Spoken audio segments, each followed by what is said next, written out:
Bonjour à tous, bienvenue de retour sur Histoire Reddit. Alors là, vous allez adorer celle-ci. Imaginez juste, quelqu'un regarde son enfant adulte, qui travaille, totalement autonome financièrement, et se dit, tu sais quoi? Je devrais être payé pour ça. Pas comme une blague. Pas comme une remarque lancée après 2 verres de vin. Non, comme un véritable arrangement financier mensuel, officiel et évolutif. Avec une liste. Une liste détaillée. Qui inclut, au passage, des visites chez le coiffeur et des déjeuners entre amis. Et le meilleur dans tout ça? Quand les gens rient, parce qu'évidemment, les gens rient, d'une manière ou d'une autre, c'est elle qui devient la victime. Alors avant de dire, c'est impossible, ça ne peut pas être réel, accrochez-vous bien, parce que cette histoire ne s'arrête pas là. Elle prend de l'ampleur. Plusieurs fois. Dans des directions que personne n'avait vu venir, y compris un plan de vengeance à $1 par mois, un ami secret, des comptes bancaires cachés, et un divorce. Oui. Tout ça à partir d'un seul dîner. Restez avec moi. Celle-ci vaut le détour. Ma belle-mère exige un paiement mensuel pour avoir élevé mon mari, mais lorsqu'elle en parle à la famille pendant un dîner, tout le monde commence à se moquer d'elle.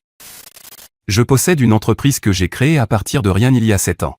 Je travaille entre 50 et 60 heures par semaine, et j'ai tout construit sans préni argent familial. Mon mari a son propre emploi. Nous sommes mariés depuis 3 ans, et j'ai 31 ans. Ma belle-mère n'a jamais travaillé à l'extérieur après son mariage. Mon beau-père a géré une quincaillerie pendant la majeure partie de sa carrière avant de prendre sa retraite il y a 2 ans. Ma belle-mère a toujours été très impliquée dans la vie de mon mari. Elle l'appelle au moins 4 fois par semaine. Elle s'attend à ce que nous allions dîner chez elle 2 dimanches par mois, sans exception. Quand mon mari et moi sortions ensemble, ma belle-mère faisait des remarques sur mon emploi du temps. Elle disait que cela devait être difficile pour mon mari d'avoir une petite amie qui travaille autant.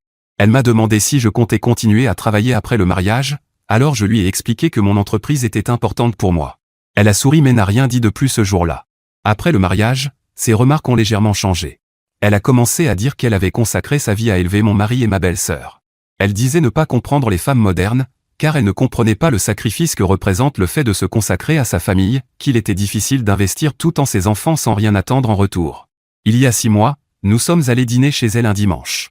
J'avais travaillé toute la journée du samedi à cause d'une urgence client, donc j'étais déjà fatigué. Elle avait préparé un rôti avec des légumes. Ma belle-sœur et son mari, Bray, étaient également présents. Tout semblait normal jusqu'au dessert, ce moment où les gens en profitent pour annoncer de mauvaises nouvelles, parce que le sucre met de bonne humeur. La mauvaise nouvelle, pas pour elle, était qu'elle voulait instaurer une tradition familiale, qui existerait apparemment dans son cercle social. Elle a expliqué que plusieurs de ses amis recevaient des cadeaux financiers mensuels de leur gendre et belle-fille pour montrer leur reconnaissance d'avoir élevé leur conjoint. Elle appelait cela un « paiement de respect ». Pour elle, c'était une belle coutume qui honorait les années de sacrifice des mères.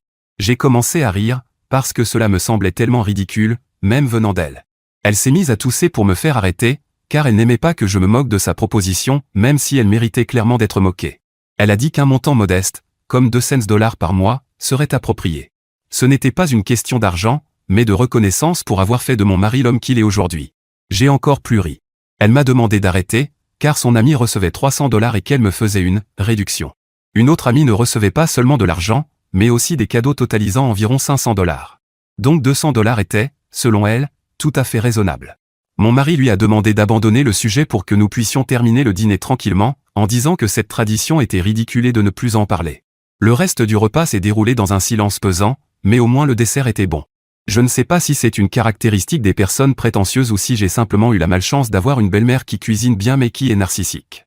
J'ai ajouté qu'être parent est un choix, pas un service pour lequel on attend des royalties. Et qu'en plus, jusqu'à récemment, elle ne pensait pas que je devais travailler, si je l'avais écoutée, je n'aurais même pas les moyens de la payer aujourd'hui. Dans la voiture, mon mari est resté silencieux pendant les 10 premières minutes. Puis il m'a dit que sa mère lui avait parlé de cette idée quelques semaines auparavant, mais qu'il pensait qu'elle laisserait tomber. Pour lui, et probablement pour le reste de la famille, ce n'était pas la première fois qu'elle évoquait des idées absurdes venant de ses amis. Il m'a dit de ne pas m'inquiéter, qu'il avait l'habitude et qu'il s'en occuperait. Lors du dîner suivant chez ma belle-mère, j'étais occupé par le travail, donc mon mari y est allé seul. À son retour, il m'a dit que sa mère avait de nouveau abordé le sujet du paiement. Il était complètement épuisé, plus stressé que lorsqu'il rentre du travail le vendredi. 3 semaines ont passé et j'espérais qu'elle avait abandonné. Puis ma belle-sœur m'a appelé, car nous devions parler de la situation. Ma belle-mère racontait aux proches que j'avais déjà accepté les paiements mensuels. Ma belle-sœur, habituée au narcissisme de sa mère, m'a expliqué qu'elle avait l'habitude d'annoncer des choses comme si elles étaient déjà décidées, alors qu'elles ne l'étaient pas.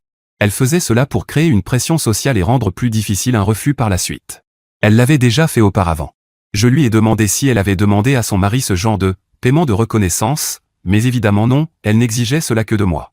J'ai appelé mon mari au travail, elle lui avait envoyé ses coordonnées bancaires. Elle avait même créé une liste de dépenses mensuelles que cet argent couvrirait selon elle, coiffeur, factures, sorties entre amis, essence. Le total s'élevait à près de 450 $, mais elle disait accepter 400 $, pour être juste. En un peu plus d'un mois, elle avait déjà doublé ses exigences. Ce soir-là, mon mari et moi avons discuté et décidé d'agir. Nous avons décidé de lui envoyer $1 par mois, avec comme description du virement, pour ce que tu vaux. Le lendemain, ma belle-mère a appelé mon mari pour le réprimander, mais il lui a répondu de ne pas s'énerver, qu'il y avait encore beaucoup d'autres dollars à venir, il lui suffisait d'attendre 29 jours de plus. Ma belle-mère a crié « Je suis ta mère » et mon mari a répondu « C'est justement pour ça que j'ai hâte d'envoyer le prochain $», puis il a raccroché. Le samedi suivant, ma belle-mère est arrivée chez nous sans prévenir.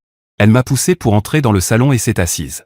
Elle a énuméré tout ce qu'elle avait fait pour mon mari au fil des années. Elle a affirmé que les 500 $ par mois étaient une question de principe, pas de cupidité, et qu'il manquait 499 $ sur son compte. Comme vous pouvez le voir, le montant augmentait chaque semaine. Je lui ai demandé si elle payait sa propre belle-mère tous les mois, et elle a répondu que non, parce qu'elle ne travaillait pas. Je lui ai alors dit, dans ce cas, il existe une solution simple, imaginez que je n'ai pas de travail, et vous n'aurez plus besoin de me demander de l'argent. Elle m'a demandé de ne pas faire l'idiote et de ne pas prendre ça à la légère. Je me suis excusé, car je ne voulais pas lui enlever son rôle de clown de la famille. Elle est repartie comme elle était venue, sauf encore plus en colère. Mon mari et moi avons commencé à réfléchir à une façon de lui retirer tout son sentiment de droit, d'un coup, et nous avons trouvé un plan intéressant. Cette semaine-là, j'ai appelé ma belle-sœur et je lui ai expliqué mon idée. Elle a ri et a dit que c'était très bien. Le dîner d'anniversaire de mon beau-père est arrivé, où toute la famille serait présente. J'ai commencé par dire que le repas était délicieux, ce qui n'était pas un mensonge, et j'ai aussi félicité mon beau-père pour son anniversaire. Puis j'ai abordé le sujet du paiement de reconnaissance de ma belle-mère et j'ai dit que je trouvais l'idée fantastique. La famille était déjà au courant, car ma belle-mère s'était assurée de le dire à tout le monde. J'ai dit que l'idée était tellement bonne que je proposais de l'appliquer, mais à l'envers. Désormais, c'était moi qui m'occupais de son fils, la chose la plus précieuse qu'elle est, donc elle pouvait me verser un paiement de reconnaissance, pour continuer à prendre soin de son petit garçon. La pièce a éclaté de rire et tout le monde a dit être d'accord, que cela semblait être une bonne idée. C'est à ce moment-là que ma belle-mère s'est mise à crier comme une enfant, disant que ce n'était pas ce sur quoi ils étaient censés être d'accord, que son travail avait été important et que le mien ne pouvait pas l'être avec toutes les heures que je travaillais. Évidemment, les deux idées étaient absurdes, mais juste pour l'agacer, ils ont insisté pour qu'elle le fasse. En fait, ils lui ont même proposé un emploi pour qu'elle ait de l'argent à payer, car mon beau-père a dit qu'il ne lui donnerait pas d'argent pour ça. Tout le monde s'amusait à ses dépens, et nous avons atteint notre objectif, qu'elle soit suffisamment ridiculisée pour avoir honte de remettre le sujet sur la table. Mission accomplie, car 2 jours plus tard, ma belle-mère m'a appelé pour m'accuser de l'avoir humiliée et d'avoir utilisé sa famille contre elle. Mon mari lui a dit qu'elle me devait des excuses, et elle a refusé. Voilà où nous en sommes maintenant, elle refuse de s'excuser auprès de moi, ou même auprès de mon mari, et je doute que nous soyons invités à de nouveaux événements chez elle. Mais si vous me demandez si cela en valait la peine, évidemment que oui. Mise à jour 1. Ma belle-mère a complètement cessé de parler à mon mari. Elle a même bloqué son numéro. Lorsqu'il a essayé de l'appeler avec un autre numéro, elle a répondu puis a raccroché dès qu'elle a entendu sa voix. Mon mari ne s'inquiète pas de cela, mais il trouve ça plutôt drôle que ce soit elle qui soit en colère. Dans quel univers quelqu'un qui demande un paiement de reconnaissance est-il la personne en colère? Je vais vous le dire, dans le monde des illusions de ma belle-mère. Ma belle-sœur m'a dit que sa mère appelait les proches en pleurant, disant qu'elle était abandonnée et irrespectée. Apparemment, elle a passé des heures au téléphone avec différents membres de la famille pour leur faire comprendre que ce qu'on lui avait fait était injuste. À ceux qui n'étaient pas présents, elle a raconté que je m'étais moqué d'elle publiquement lors de l'anniversaire. Ce n'est pas totalement faux, mais cela omet tout ce qui s'est passé avant. Ce sur quoi elle a menti, en revanche, c'est en disant que j'avais convaincu mon mari de couper son soutien financier alors qu'elle était en difficulté. Le bon côté de cette histoire, c'est que les augmentations du paiement de reconnaissance ont cessé. J'avais peur qu'on atteigne des montants à 6 chiffres. Le jour important du mois est arrivé, nous l'avions noté sur le calendrier, et mon mari a envoyé le $. Cela n'a visiblement pas contribué à calmer ma belle-mère. Puis quelque chose s'est produit, mon beau-père a appelé mon mari et lui a demandé de venir seul.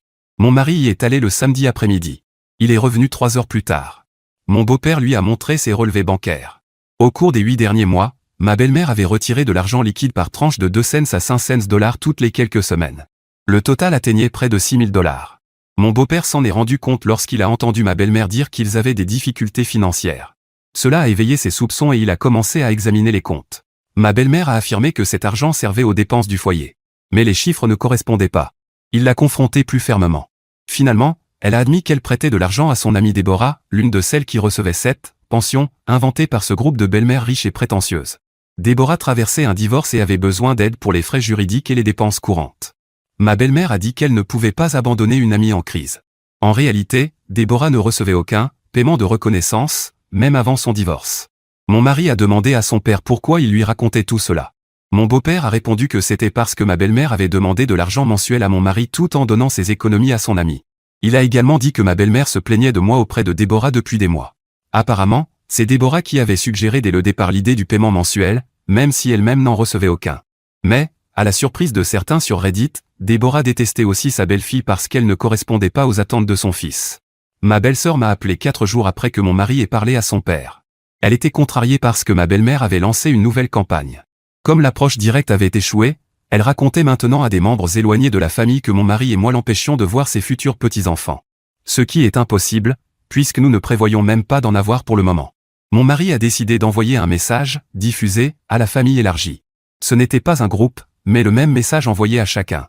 Il voulait que tout le monde sache ce qui se passait et éviter que quelqu'un donne de l'argent à ma belle-mère. Ma belle-mère est comme ces chiens malades dont il faut contrôler la nourriture, si on leur en donne trop, ils tombent malades. Sauf que, au lieu de gonfler son ventre, c'est son ego et son sentiment de droit qui gonflent. En fait, il a aussi mentionné l'histoire du dollar, à laquelle plusieurs membres de la famille ont participé. Je crois qu'elle reçoit maintenant environ 7 $ par mois grâce à cette bonne cause. Ma belle-mère a dit que mon mari était une déception et qu'elle regrettait tous les sacrifices qu'elle avait faits pour lui. Mais elle ne l'a pas dit directement à mon mari, seulement par l'intermédiaire d'autres personnes. Mon beau-père a rappelé parce que ma belle-mère refusait aussi de lui parler. Il s'est installé dans la chambre d'amis. Pendant ce temps, elle passait la majeure partie de son temps au téléphone avec Déborah. Ce n'est pas une bonne idée que 2 personnes toxiques passent autant de temps ensemble, c'est comme un micro avec un effet de l'arsène négatif. Il y a 2 jours, autre chose s'est produit. Ma belle-sœur m'a appelé le soir. Elle m'a dit qu'elle devait me dire quelque chose, mais que je devais promettre de ne pas dire à mon mari que cela venait d'elle. Je lui ai répondu que je ne pouvais pas promettre cela, car mon mari et moi ne gardons pas de secret. Je ne voulais pas non plus porter un secret important.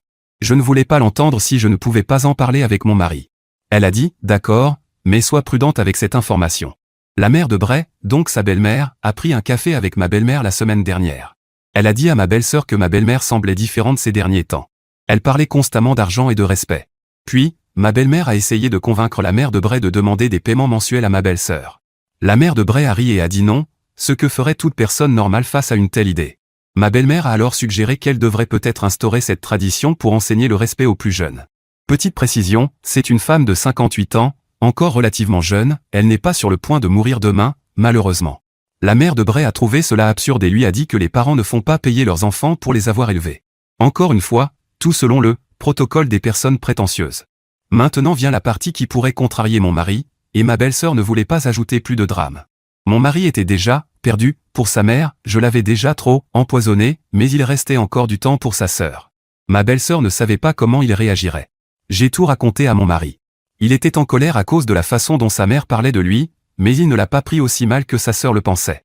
Hier soir, la grand-mère de mon mari a appelé. C'est la mère de ma belle-mère, elle a 81 ans.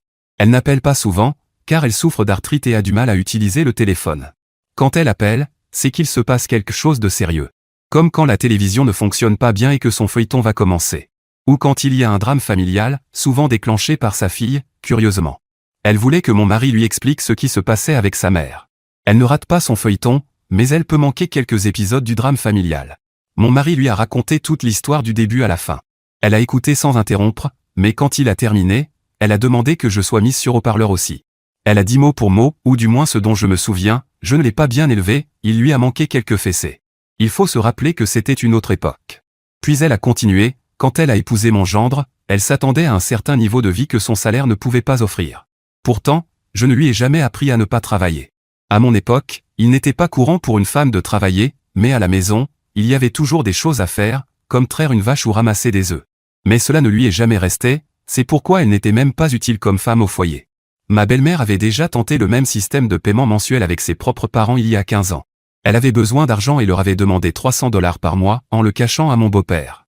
À l'époque, c'était bien plus d'argent qu'aujourd'hui avec l'inflation. Le grand-père de mon mari avait refusé, et ma belle-mère ne leur avait plus parlé pendant presque 1 an après cela. D'ailleurs, leur relation n'est toujours pas très bonne aujourd'hui. La grand-mère a dit à mon mari de rester ferme et de continuer ainsi, qu'il était sur la bonne voie. Elle a aussi dit qu'elle allait appeler ma belle-mère pour lui dire quelques vérités. Apparemment, l'arthrite ne l'empêche pas d'intervenir dans les drames familiaux. Plus tard, ma belle-sœur, l'une des rares personnes avec qui ma belle-mère parle encore, m'a appelé pour dire que la grand-mère lui avait crié dessus pendant 20 minutes.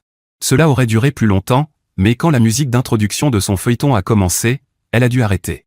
Apparemment, ma belle-mère a pleuré pendant presque tout l'appel. Après avoir raccroché, elle a appelé ma belle-sœur pour dire que toute la famille était contre elle. Ma belle-sœur a répondu quelque chose comme « Tu ne peux pas leur en vouloir », puis elle a raccroché. Je pense qu'elle est maintenant rayée de la liste de ma belle-mère aussi. Et nous voilà. Ma belle-mère ne parle plus à mon mari, à mon beau-père, à ma belle-sœur ni à la grand-mère.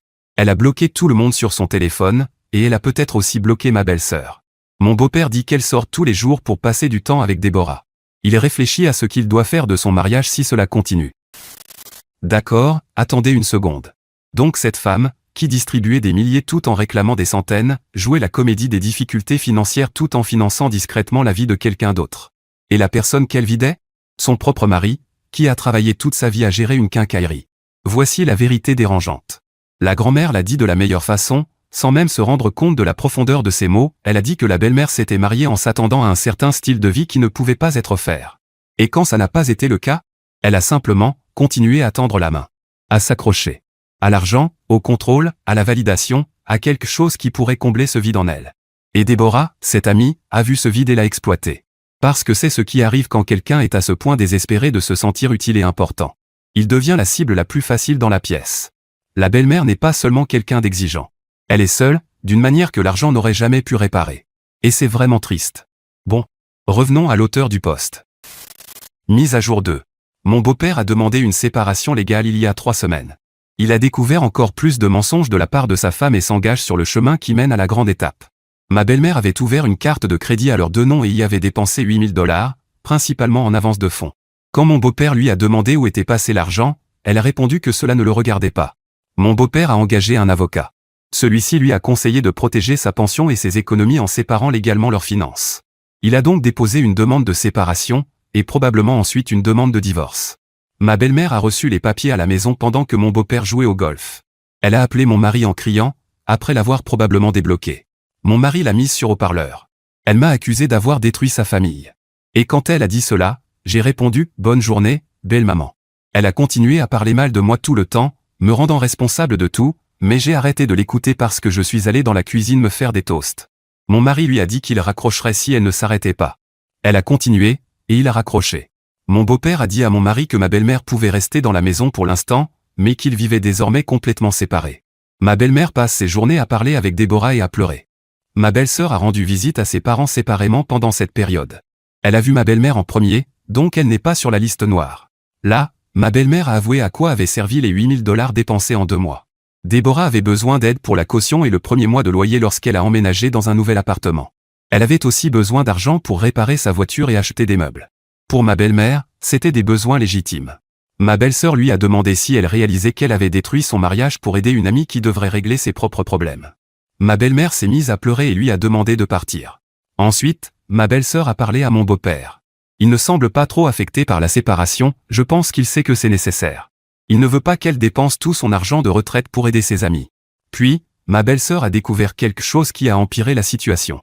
Un parent de Bray travaille dans la même entreprise que l'ex-mari de Déborah. Bray a mentionné la situation de manière informelle, et le cousin a dit que le divorce de Déborah n'était pas ce que ma belle-mère croyait, ou racontait. Déborah et son mari n'étaient pas vraiment en train de divorcer. Ils étaient simplement séparés temporairement pendant qu'ils travaillaient dans un autre état sous contrat. Ce travail devait durer 6 mois. Le mari lui envoyait régulièrement de l'argent et Déborah n'était pas en difficulté financière. Ma belle-sœur a enquêté et confirmé que le mari revenait dans 3 semaines. Soit ma belle-mère avait tout mal compris, soit Déborah lui avait menti volontairement. Ma belle-sœur l'a dit à mon mari, et il a décidé d'en parler à son père. Mon mari a suggéré que quelqu'un devait dire la vérité sur la situation de Déborah. Mon beau-père a dit qu'il s'en occuperait. 2 jours plus tard, il a fait asseoir ma belle-mère et lui a exposé tout ce que ma belle-sœur avait découvert. Selon lui, elle est restée complètement silencieuse, comme si ces informations étaient nouvelles. Il a vu qu'elle réalisait qu'elle avait été manipulée. Le lendemain, ma belle-mère est allée chez Déborah. Elle y est restée plus d'1 heure. Lorsqu'elle est revenue, elle était très en colère. Quand elle a raconté ce qui s'était passé, en résumé, elle a dit que Déborah l'avait utilisée et avait avoué l'avoir fait parce que ma belle-mère était très influençable. Pour mon beau-père, le mariage est de toute façon terminé, que ma belle-mère ait cru Déborah ou que tout cela soit une mise en scène entre elles ne change rien. La séparation continue, et il demandera probablement le divorce une fois le délai légal écoulé. Si vous me demandez mon avis, même si personne ne me l'a demandé, je pense que ma belle-mère savait tout et n'a probablement jamais donné d'argent à Déborah. Elle utilise simplement son amie pour qu'on ait pitié d'elle et qu'on la voie comme une victime. Ma belle-mère a appelé mon mari après la confrontation avec Déborah. Elle a dit qu'elle avait fait des erreurs mais qu'elle était prête à réparer tous les dégâts qu'elle avait causés. Cela ne ressemblait pas vraiment à des excuses, c'était plutôt « Déborah est la méchante, moi j'ai juste été trompé ». Mon mari pense comme moi à ce sujet. Ma belle-sœur et Bray sont passés chez nous hier.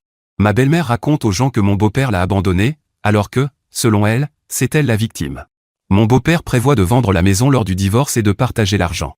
Il peut se permettre quelque chose de plus petit et plus facile à entretenir pour profiter de sa retraite. D'ailleurs, il cherche déjà des logements près d'un terrain de golf, où il passera probablement la plupart de son temps. Mise à jour 3. Ma belle-mère vivait chez Déborah après que mon beau-père a officialisé la demande de divorce. Mais le mari de Déborah lui a posé un ultimatum, soit son ami, soit leur mariage, et Déborah a choisi son mariage. Comme je le soupçonnais, l'argent n'était même pas allé à Déborah, ma belle-mère l'a utilisé pour je ne sais quoi. Selon ma belle-sœur, il y a eu une confrontation chez Déborah. Ma belle-mère était difficile, et le mari de son ami a commencé à demander pourquoi elle était là. Déborah a choisi de sauver son mariage. Ma belle-mère a appelé ma belle-sœur pour lui demander si elle pouvait rester chez elle temporairement. Ma belle-sœur a refusé, pas de manière directe, mais en trouvant une excuse pour expliquer pourquoi ce n'était pas possible. Puis elle a appelé mon mari pour lui demander la même chose. Mon mari a répondu qu'il ferait ce que je déciderais, et vous savez déjà quelle a été ma réponse. Mon mari lui a suggéré d'utiliser tout l'argent qui était censé servir au divorce de Déborah, mais ma belle-mère l'avait déjà dépensé. Au final, elle a séjourné dans un motel bon marché, qu'elle a payé avec l'une de ses cartes. Ma belle-sœur m'a dit que sa mère l'appelait tous les jours pour se plaindre des conditions, la chambre était petite, les murs étaient fins, le parking n'était pas sûr. Mon beau-père a finalisé la vente de la maison il y a 2 semaines et lui a donné sa part. Elle est maintenant libre de trouver son propre logement. Même sans grande prétention, elle pourrait acheter quelque chose de modeste, comme mon beau-père prévoit de le faire. Mais vu les exigences de ma belle-mère, elle ne trouvera rien qui corresponde à ses standards. La semaine dernière, elle a dépensé $4000 de cet argent pour une croisière de 3 semaines. Elle a dit à ma belle-sœur que c'était ce dont elle avait besoin pour surmonter son divorce. Ma belle-sœur lui a conseillé d'arrêter de vivre à l'hôtel et de trouver un logement permanent, mais ma belle-mère ne l'écoute pas. Mon mari et moi n'avons eu aucun contact direct avec elle pendant toute cette période, ce qui est une bénédiction. Je pense qu'elle nous a de nouveau bloqués, ou du moins moi. Il est aussi possible qu'elle ait bloqué mon mari après qu'il a refusé de l'héberger. Mon mari voit régulièrement son père, car il joue au golf le week-end. Mon beau-père va bien. Il est sur le point d'acheter un appartement près de son club. C'est petit mais moderne. Ma belle-sœur espère que leur mère touchera bientôt le fond et apprendra quelque chose, mais elle n'est pas pressée que cela arrive. Je ne sais pas ce qui se passera à son retour de voyage ou une fois le divorce complètement terminé. À un moment donné, elle réalisera que sa vie est en train de s'effondrer, et ce sera une réalité très dure. Mais au lieu d'écouter les rares personnes qui la tolèrent encore, elle semble penser tout savoir. Quoi qu'il en soit, ce n'est plus mon problème. Mon mari et moi prévoyons un voyage le mois prochain, quelque chose que nous avons reporté à cause du travail et des drames familiaux. Nous partons en Islande pour 10 jours. Aucun contact avec qui que ce soit, à part nous deux. Pas de problème avec ma belle-mère, pas de chaos familial, juste nous, les aurores boréales et le silence. Voilà où nous en sommes. Pas de réconciliation, pas de retrouvailles émouvantes, aucune leçon retenue du côté de ma belle-mère, juste une famille désormais plus petite, et peut-être meilleure ainsi. Mon mari parle régulièrement à son père et à sa sœur. Il parle à sa grand-mère une fois par mois. Il ne parle pas à sa mère. Mise à jour 4. Voici la mise à jour après le divorce, peut-être la dernière. Ma belle-mère est revenue de son voyage et a voulu voir si ma belle-sœur et mon mari avaient changé d'avis pour l'héberger. La réponse est restée la même qu'avant son départ. Elle est donc retournée au motel. Le divorce a été finalisé et mon beau-père a commencé à voir quelqu'un. Je ne sais pas si on peut appeler cela sortir ensemble, car mon beau-père ne parle pas de rendez-vous, mais plutôt de 2 personnes divorcées qui passent du temps ensemble. Ils se sont rencontrés à son club et boivent généralement du thé glacé en discutant. Rien de romantique, selon lui. Cela a littéralement rendu ma belle-mère folle. Elle a appelé mon mari et ma belle-sœur pour dire du mal de leur père. Mais tous les deux lui ont expliqué, chacun à leur manière, qu'ils méritaient de passer à autre chose et qu'elle pouvait en faire autant. Ce n'était pas dans les plans de ma belle-mère, et c'est pourquoi mon mari l'a bloqué, et je pense que ma belle-sœur aussi. Elle appelait toutes les 2 heures pour dire la même chose. La grand-mère de mon mari a eu un petit problème de santé, mais ce n'était qu'une frayeur et elle est rapidement rentrée chez elle. Elle continue de regarder ses feuilletons, elle a juste dû légèrement adapter ses habitudes. Ma belle-mère a finalement dû quitter son motel et chercher une solution plus permanente, car elle était en train d'épuiser tout ce qu'elle avait reçu lors du divorce. Elle a passé une semaine entière à appeler, à toute heure, des amis, des proches ou des connaissances susceptibles de l'héberger. Elle a finalement trouvé une amie avec qui elle n'avait pas parlé depuis longtemps, quelqu'un qui est aussi divorcé et probablement similaire à elle, et elles vivent maintenant ensemble à environ 2 heures d'ici. Je ne sais pas à quoi ressemble cet arrangement, mais cela apporte un peu de tranquillité. En fait, elle a trouvé un emploi à temps partiel l'après-midi pour compléter ses économies et avoir de quoi vivre. Peut-être que cette amie est une bonne influence, ou peut-être que la nécessité l'a poussée à travailler. Est-ce que je serais la méchante si je lui demandais maintenant un paiement mensuel pour l'avoir poussée à trouver un emploi? Ce serait poétique, en quelque sorte, même si je n'ai aucune envie de la faire revenir dans ma vie. Alors ma famille YouTube, voici mon avis sur cette histoire. Regardez, je veux être juste. Vraiment. Élever des enfants, c'est difficile. C'est épuisant, parfois ingrat, et les mères en particulier portent un poids qui est souvent ignoré. Je comprends ça. Mais il y a une différence énorme, abyssale, entre vouloir être reconnu et envoyer littéralement ses coordonnées bancaires avec un échéancier de paiement mensuel qui, en plus, a doublé en 6 semaines. Ça, ce n'est pas une mère qui demande du respect. C'est un modèle économique. Et ce qui me frappe vraiment dans toute cette histoire, ce sont les différentes couches. Parce que la belle-mère ne s'est pas contentée de demander une fois puis de se retirer avec dignité. Elle l'a annoncé à toute la famille comme si c'était déjà acté, ce qui est, au passage, une technique de manipulation, pas un malentendu. Elle s'est présentée à l'improviste. Elle a continué d'augmenter le montant. Elle a répandu de fausses informations auprès des proches. Et à travers tout ça, dans sa tête, c'était elle la personne raisonnable. Le protagoniste a géré ça de manière remarquable, honnêtement. Le moment du paiement de reconnaissance inversé, lors du dîner d'anniversaire? Brillant. Inconfortable, oui. Un peu chaotique, sûrement. Mais parfois, la seule façon de montrer l'absurdité de quelqu'un, c'est de la lui renvoyer en pleine face. Maintenant, voici la partie qui m'a vraiment surpris, le beau-père.